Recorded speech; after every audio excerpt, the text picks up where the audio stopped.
Bonjour à toutes et à tous et bienvenue sur French Press, l'émission qui donne la parole à celles et ceux qui font l'actualité littéraire en France, l'émission produite par l'Université Ohio State et son centre d'excellence.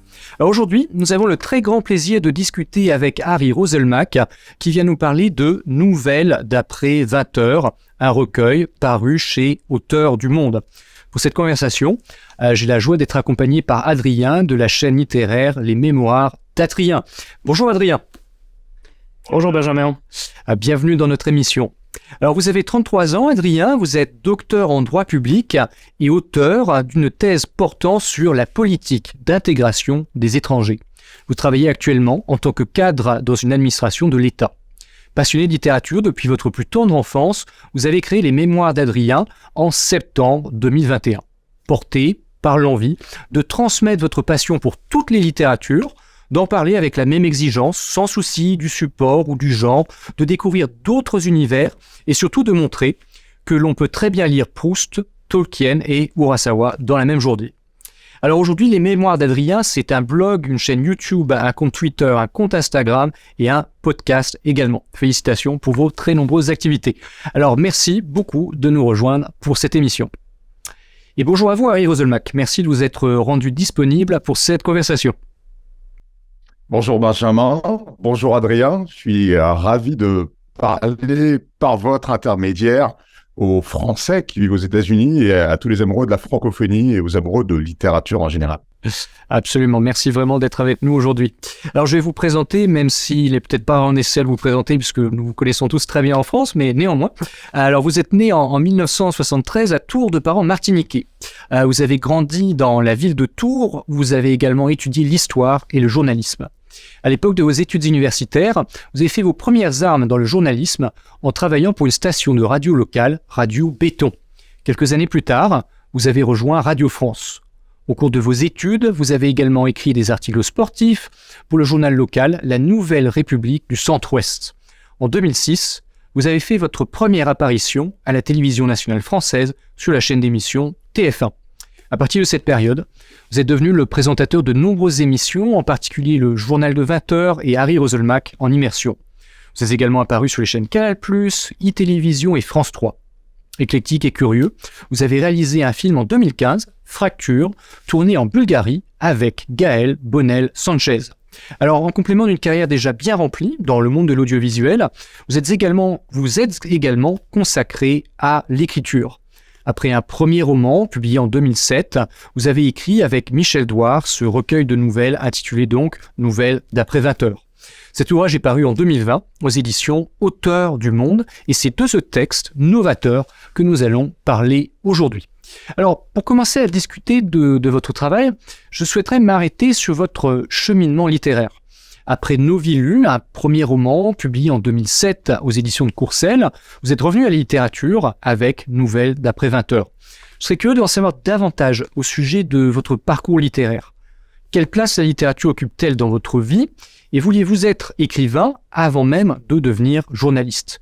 Plus largement, quel rapport voyez-vous entre votre carrière dans le monde de l'audiovisuel et votre carrière littéraire? Êtes-vous davantage sensible aux continuités entre ces deux activités ou bien au contraire à leurs différences intrinsèques? Alors c'est vrai qu'il y a à la fois des points communs et des différences, mais je le dis souvent, si je suis devenu journaliste, c'est à la fois par goût des gens, par intérêt pour les gens, mais aussi par le goût des mots. Et ce goût des mots, il est né très tôt chez moi. On a une petite particularité familiale, c'est que je suis français, originaire de la Martinique. Mes parents sont nés, ont grandi à la Martinique, donc je connais un petit peu ce que connaissent les Français qui vivent loin de Paris et qui vivent loin de la France hexagonale.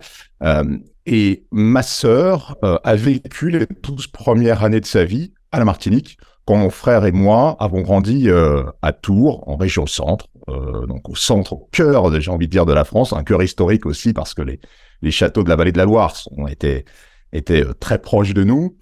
Et donc, la relation que j'ai eue avec ma sœur a longtemps été entre l'âge de 9 ans et l'âge de 13-14 ans, a été une relation épistolaire. Et c'est vraiment cette relation fraternelle qui m'a permis de comprendre comment les mots pouvaient être un outil sur lesquels s'appuie un tel lien, sur lesquels se développe un tel lien, et comment les mots pouvaient être importants. Et donc voilà, ce goût de l'écriture, ce goût des mots, je l'ai eu très tôt, et c'est en partie lui qui m'a guidé vers le journalisme. Maintenant, c'est vrai que le journalisme est un exercice qui est un exercice de communication, mais qui est un exercice qui est contraint par forme de rigueur, une éthique nécessaire qui fait que c'est pas forcément le meilleur moyen de s'explorer, c'est pas forcément le meilleur moyen d'aller chercher en soi des choses qu'on veut partager avec les autres. Le journaliste est d'abord constatatoire, on utilise les mots, mais au service d'une observation, d'une retranscription d'une réalité qu'on se doit de respecter au maximum. Et donc c'est là où il y a une différence notable entre l'écriture journalistique et l'écriture littéraire que j'affectionne particulièrement, c'est qu'elle permet effectivement, cette écriture littéraire, d'aller chercher en soi et de donner de soi aux autres. Alors que le journaliste, il a effectivement, dans le traitement de l'information qu'il fait, il a forcément une part de subjectivité, même si on doit viser la neutralité, mais la subjectivité, on ne peut pas l'éviter, on a tous notre façon de faire. Quand on est en contact des gens et des choses, il y a forcément de l'empathie, donc il y a forcément de soi, mais c'est vrai que c'est un exercice dans lequel on doit être en retrait et on doit laisser la place à l'événement ou à la personne qui a elle-même un message à faire passer. Donc ce sont deux choses qui utilisent les mêmes outils, mais qui sont sensiblement différentes dans l'esprit. Absolument. Alors, ce qui frappe immédiatement le lecteur, en découvrant votre volume, c'est l'impression vraiment d'avoir affaire à un objet littéraire novateur. En effet, vous avez signé la moitié du recueil, tandis que l'écrivain, Michel Douard, se chargeait quant à lui de l'autre. Votre livre surprend dès le premier contact, puisqu'il est possible de le retourner pour le lire, n'est-ce pas, dans les deux sens. Alors, vous écrivez d'ailleurs à ce sujet, je cite, « Qui est au dos de ce bouquin ? Qui est à l'endroit et qui est à l'envers ? Michel Douard ou moi ? La bonne réponse, c'est que ce livre n'a pas de dos, pas plus qu'il n'a de haut ou de bas. Il n'est que couverture, que point d'entrée. » Alors je serais curieux d'en savoir davantage sur la manière dont vous avez collaboré avec Michel Douard pour écrire à quatre mains ce recueil qui peut se découvrir donc dans l'ordre choisi par le lecteur. Pourquoi avoir choisi cette structure innovante et que vous a-t-elle permis d'accomplir qu'un recueil traditionnel ne vous aurait pas permis de réaliser ? Alors, ce que j'ai voulu et ce à quoi Michel a consenti, c'est effectivement de s'adonner à un exercice de liberté.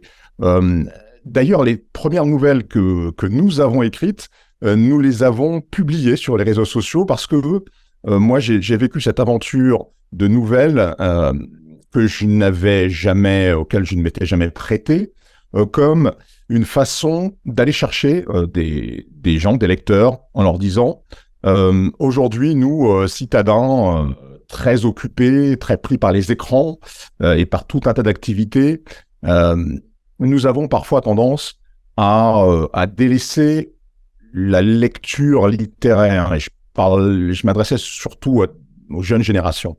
Et je pense que pour l'imaginaire d'une société, d'une génération, il est important de lire de la fiction. On ne peut pas lire que des informations, on ne peut pas lire que des blogs, on ne peut pas lire que des rapports, que des textes à vertu et à visée professionnelle. Il faut aussi enrichir son imaginaire. Et j'ai pensé que les nouvelles étaient une façon assez intéressante de raccrocher avec ce type de lecture-là. Donc on a commencé à en poster quelques-unes sur les réseaux sociaux et au vu du succès, on s'est vite rendu compte que il y avait une attente, qu'il y avait une envie, qu'il y avait un besoin même, et que ce serait bien de sortir un vrai recueil de nouvelles.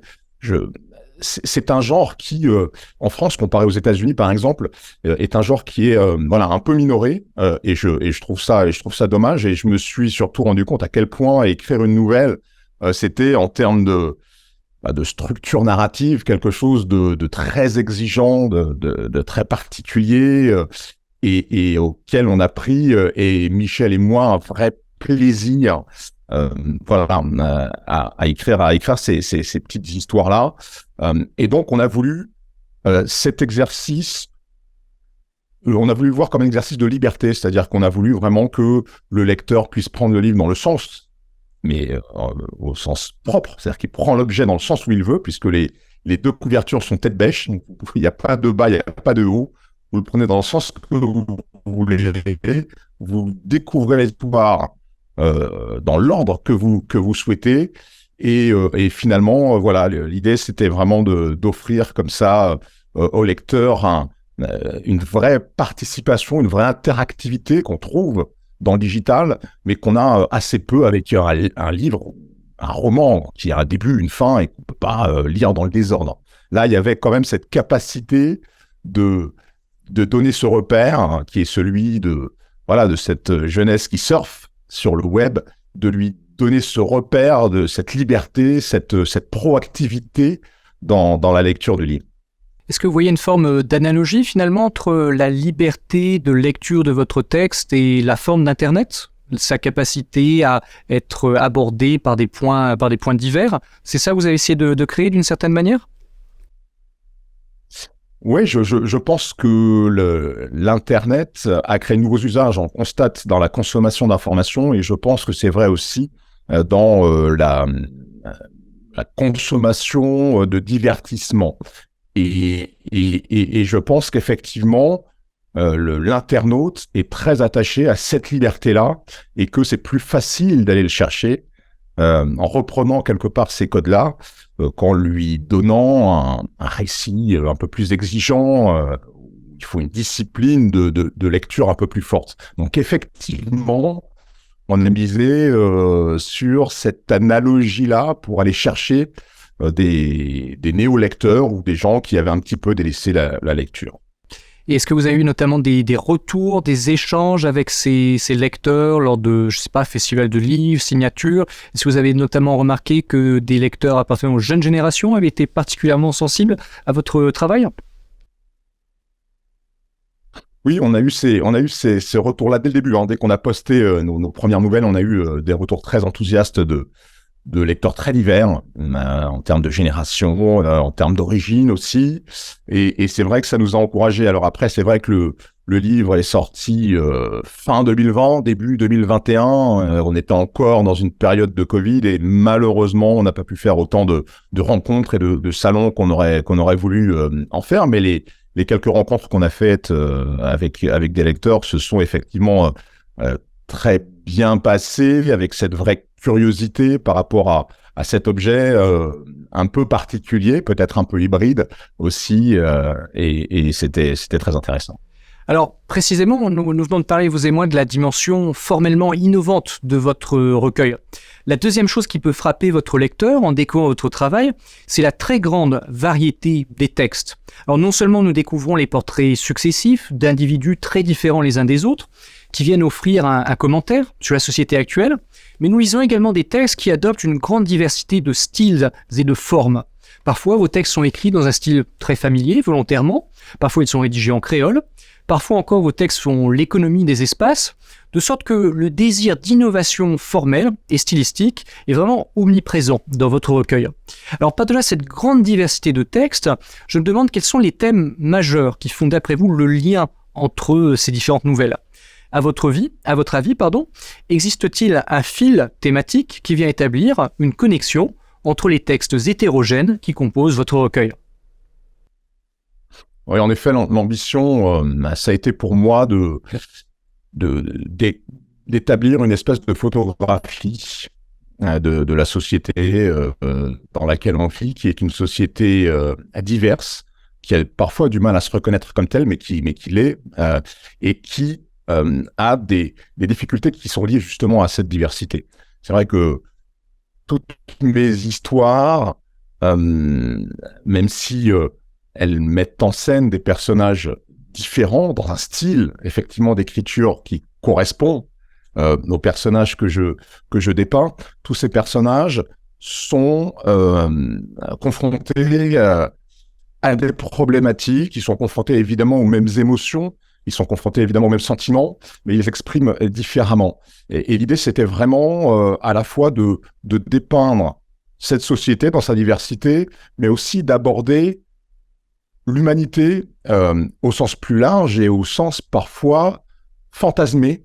Voilà, il y a des nouvelles qui font, par exemple, dialoguer deux âmes. Il y a une nouvelle qui fait dialoguer deux âmes.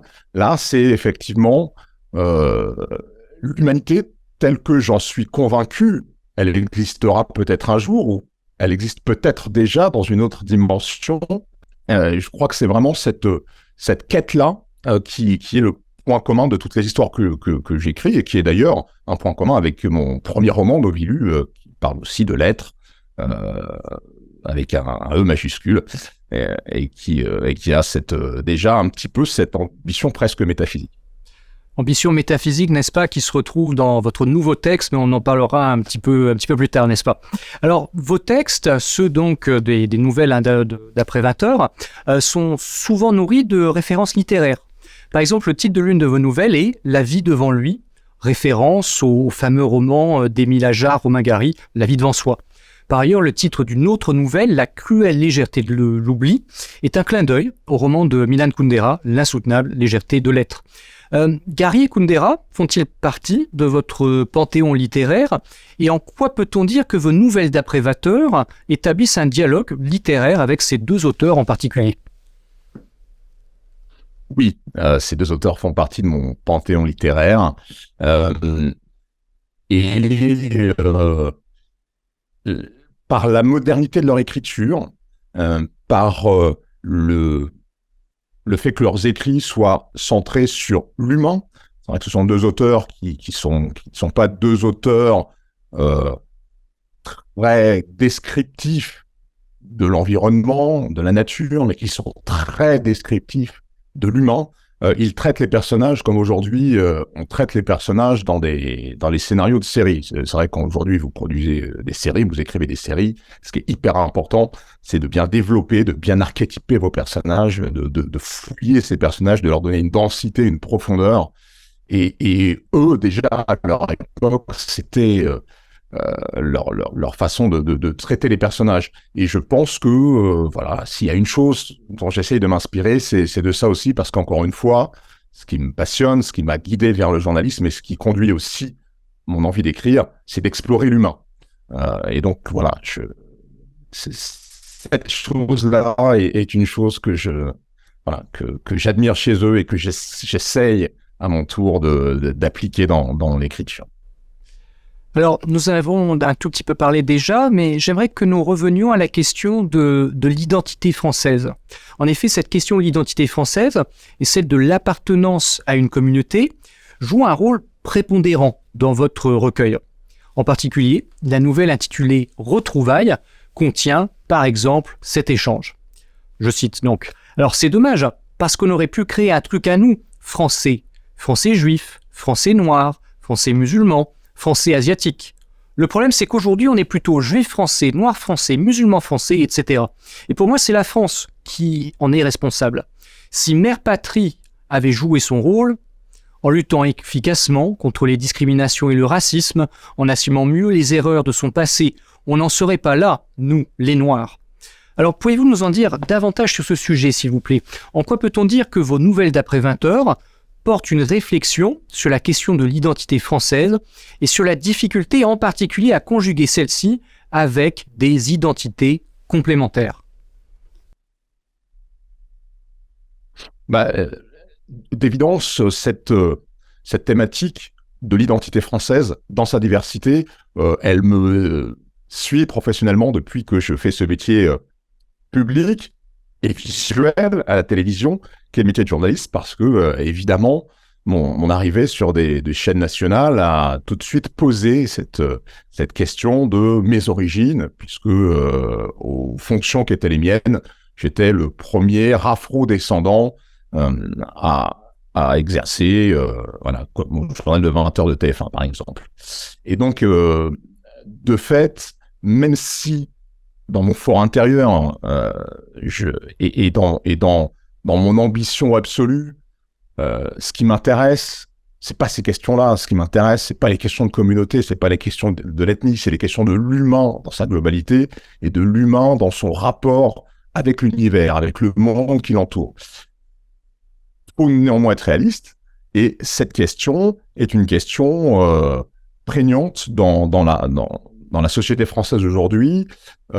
Cette question de la diversité, cette question de ce qu'on a appelé la créolisation, c'est-à-dire l'évolution de la société dans un cadre mondialisé, dans un cadre où il y a eu une politique coloniale, où cette politique coloniale a engendré des migrations qui sont venues enrichir le creuset français, et ça, on l'a toujours mal géré.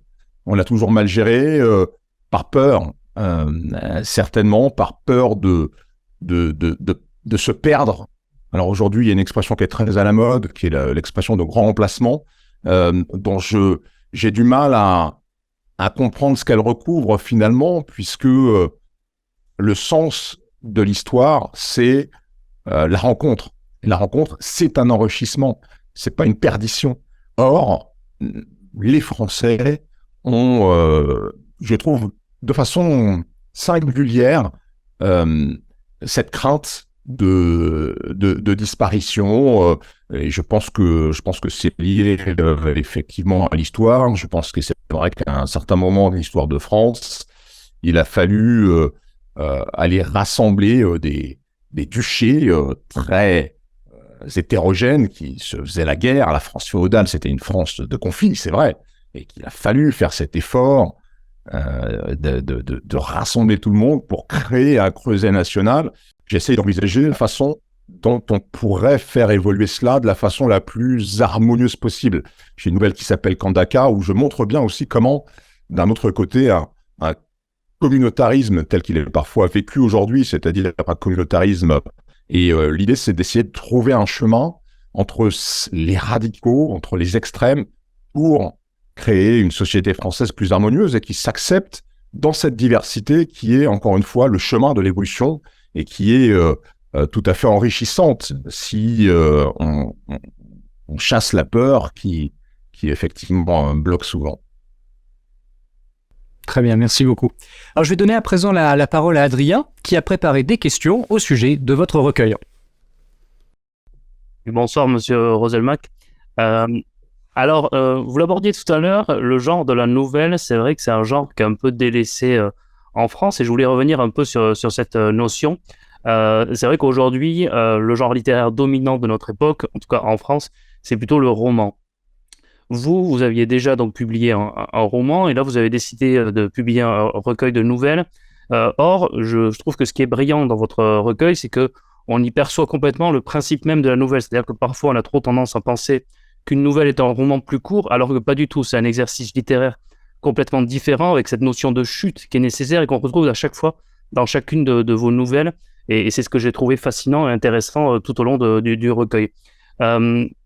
Est-ce que vous pensez, vous qui avez fait les deux, c'est-à-dire le roman et les nouvelles, est-ce que vous pensez que la nouvelle permet de toucher le lecteur d'une manière différente? Et puis, je voulais savoir si vous aviez des auteurs de nouvelles qui vous ont marqué plus que d'autres. Tout à l'heure, vous avez évoqué Gary, qui a fait de grandes nouvelles, qui est brillant dans cet exercice, mais est-ce qu'il y a d'autres auteurs de nouvelles qui vous ont marqué, ou d'autres auteurs plus généralement qui fondent votre passion pour la littérature? Alors, pour commencer par répondre par la dernière question, moi je suis un amoureux de la nouvelle parce que je suis un amoureux de la science-fiction. Et c'est vrai que la science-fiction, c'est un des secteurs de la littérature qui a eu souvent recours à la nouvelle.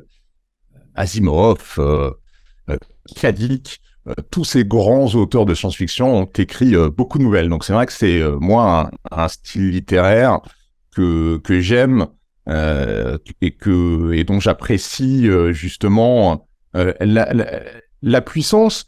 Mais je pense que les lecteurs et que les lecteurs habitués à la série, habitués à regarder des séries sur les plateformes à la télévision, vont aussi développer cette sensibilité particulière à la nouvelle qui, comme vous l'avez dit, se caractérise par des montées de tension à certains moments, par une forme de frustration volontaire. Alors c'est vrai que j'aime évidemment aussi les grands romans qui sont un autre voyage dans lequel vous allez chercher le lecteur différemment et dans lequel vous pouvez explorer vraiment un univers, des arches narratives, comme on dit, en tout cas des histoires qui s'en mêlent à d'autres histoires, ce qu'il est plus difficile de faire dans une nouvelle. Vous allez en général, j'ai envie de dire, droit au but, et vous construisez votre histoire pour laisser le lecteur dans une situation où effectivement, il va avoir des émotions, parce que le but de l'écriture littéraire, c'est toujours de provoquer l'émotion. Donc voilà, ces deux styles littéraires différents sont pour moi complémentaires. Ils ne s'opposent pas du tout. Et plutôt que de... Il y a des gens qui sont comme ça, et même moi, ça m'est arrivé, peut-être vous aussi, de commencer la lecture de plusieurs livres simultanément, commencer un roman alors que vous n'avez pas fini le premier. Moi, j'encourage les gens à lire un roman, et puis peut-être, si ils veulent commencer à lire un autre ouvrage, de lire un recueil de nouvelles. C'est beaucoup plus simple. Je voulais également aborder une thématique qui est la Martinique, qui est présente également dans votre recueil de nouvelles. Et vous l'avez dit tout à l'heure, vous avez été marqué dans votre enfance par le fait que vos parents aient grandi et l'aient vécu pendant longtemps à la Martinique. Et je trouve que sur ce thème-là, vous êtes particulièrement brillant et touchant dans votre recueil de nouvelles, à la fois dans les deux nouvelles finalement que j'ai préférées, qui sont Tout sourire et dans L'empoisonnement. À la fois, vous parlez de la douleur de ceux qui sont forcés à quitter, donc, notamment cette jeune fille dans Tout sourire, qui doit quitter pour une raison ou pour une autre, je ne vais pas dévoiler, la Martinique de son père qui la envoie à Métropole, et puis elle en souffre, même si elle vit d'autres choses en France, mais elle en souffre, et à la fois également pour les problèmes de ceux qui restent en Martinique. Et ça, c'est la nouvelle L'empoisonnement qui, pour moi, est vraiment celle que j'ai préférée. Et je conseille vraiment à tous les téléspectateurs de French Press de lire ce recueil pour toutes les nouvelles, mais notamment pour celle-ci et pour la chute et pour la manière dont c'est amené. Je trouve ça extraordinaire. Donc, je tenais à vous féliciter vraiment pour cette nouvelle, notamment qui est L'empoisonnement. Donc, à la fois pour ceux qui partent et à la fois pour ceux qui restent, j'ai trouvé ça très brillant et très touchant, cet équilibre que vous arrivez à faire. J'imagine que c'est une thématique que vous vouliez mettre en avant. Et moi, je rêvais en vous lisant d'un roman qui permette d'aller encore plus loin, peut-être, et parfois de manière plus posée, plus profonde, qui vous permet d'exploiter encore mieux et d'exploiter au maximum cette thématique que je trouve vous maniez si bien. Est-ce que c'est un projet que vous avez dans un coin de votre esprit, ou est-ce que finalement vous voulez aller vers autre chose maintenant? Alors, la Martinique, c'est une scène dramatique extraordinaire, parce que, et par son histoire et par l'héritage de l'histoire, sa sociologie, la société martiniquaise, le peuple martiniquais est un peuple qui a en lui ces contrastes très forts entre les descendants de colons qui sont les Pékés, entre les Afro-Martiniquais, entre les mulâtres, les métis, le métissage, avec des problématiques socio-économiques très fortes, un taux de chômage qui est beaucoup plus élevé qu'en France hexagonale, à la fois de la machine judiciaire, et en l'occurrence dans l'empoisonnement, du traitement sanitaire de l'agroéconomie, qui est très importante à la Martinique. Et ce que j'ai voulu par cette nouvelle que vous avez particulièrement appréciée, et j'en suis heureux, c'est trouver le moyen, par une histoire courte, intense, forte, en un lieu, entre deux personnages, un patient et son médecin, de poser ce scandale sanitaire qui est celui du chlordécone, que beaucoup de gens ne connaissent pas. Et l'idée, c'était pas de faire un exposé sur le chlordécone, c'est juste, par cette histoire, d'aiguiller la curiosité du lecteur, qui, pour certains, vont peut-être se dire « Mais qu'est-ce que c'est que cette histoire de chlordécone ?» On regarde et on s'informe. Et l'idée, pour moi, c'était vraiment de trouver le petit truc narratif qui permette, en quelques pages, de poser cette thématique et de voir comment on pouvait, dans ce cadre-là, aller chercher de la confrontation, de l'émotion, du retournement de situation. Pour ce qui est de Tout sourire, c'est effectivement l'exploration d'une sphère de la société martiniquaise, qu'est la sphère béquée, en la confrontant à une réalité, et la réalité à la fois de cette cohabitation compliquée, parce que amour-haine entre les béquets et les afrodescendants, il y a une forme d'amour, puisque c'est les deux parties d'un peuple qui a créé une identité créole avec une langue, avec une cuisine, avec des musiques, avec plein de choses qu'ils ont en commun, mais en même temps, une impossibilité, en tout cas vécue comme telle, de se mélanger, de fusionner et de vraiment faire corps ensemble avec voilà cette espèce d'oligarchie béquée, en tout cas qui se considérait il y a encore peu comme une oligarchie, et puis cette masse afro-descendante. Donc tout ça est très riche de narration possible, d'histoire possible, de drame possible, mais aussi d'amour, d'histoire d'amour, et cette histoire-là est à la fois une histoire d'amour entre un père et sa fille, mais une histoire de déchirement aussi. Voilà, j'aime beaucoup manier cette réalité-là que je connais un peu, mais je dois dire que même si je vais aux Antilles très régulièrement, même si j'ai travaillé dans des médias antillais, et que je connais un peu la réalité socio-économique politique des départements d'outre-mer et des Antilles françaises, je ne suis pas né là-bas.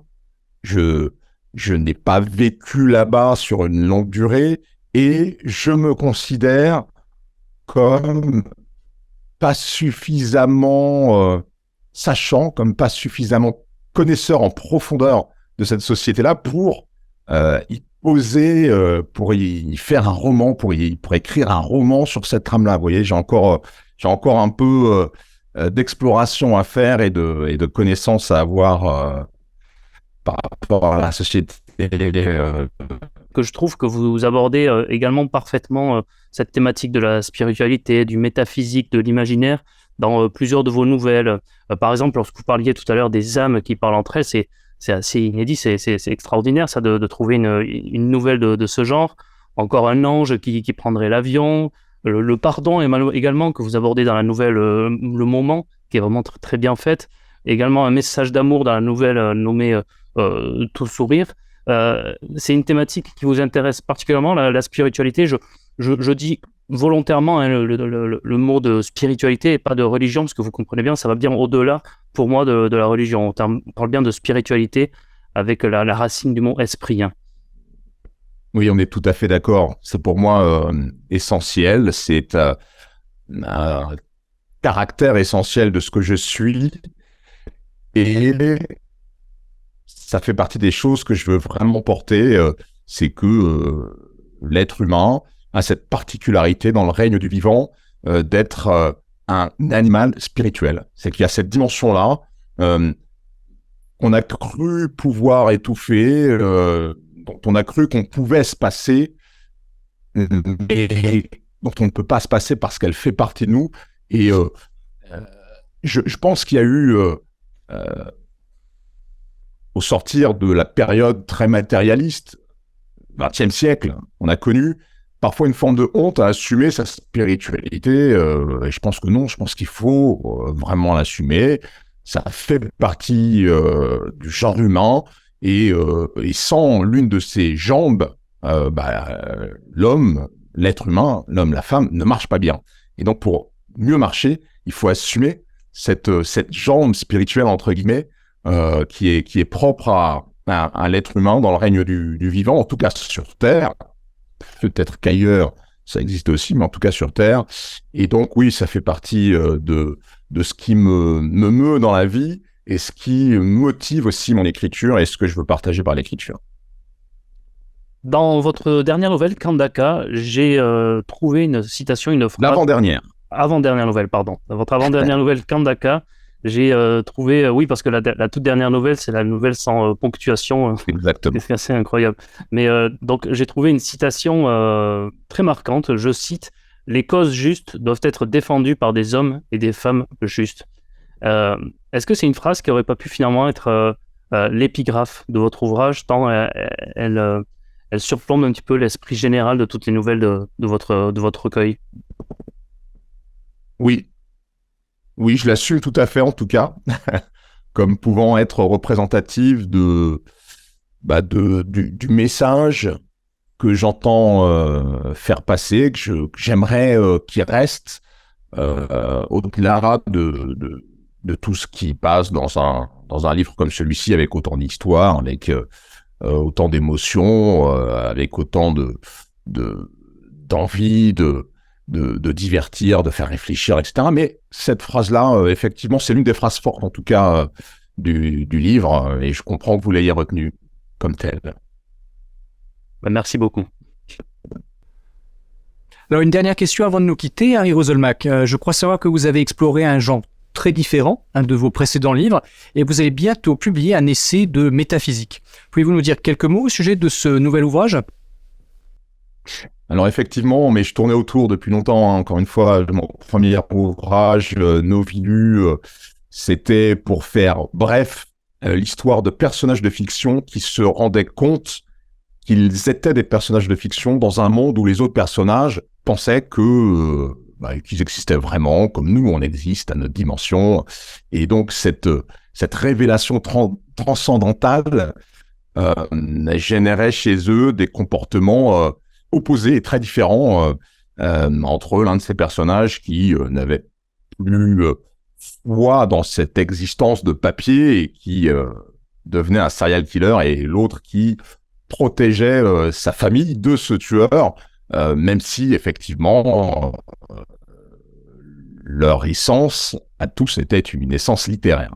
Donc voilà, dès mon premier roman, déjà j'étais sur ces questions-là, et j'ai vraiment eu envie de sauter le pas, parce que je pense que ce qui a fait beaucoup de mal à nos sociétés, finalement, et ce qui explique l'état du monde aujourd'hui, c'est, allez, appelons-la comme ça, la victoire de l'existentialisme, c'est-à-dire le fait de considérer que notre raison d'être résidait dans les actions que nous posons, que notre raison d'être résidait dans ce que nous faisions de nos vies.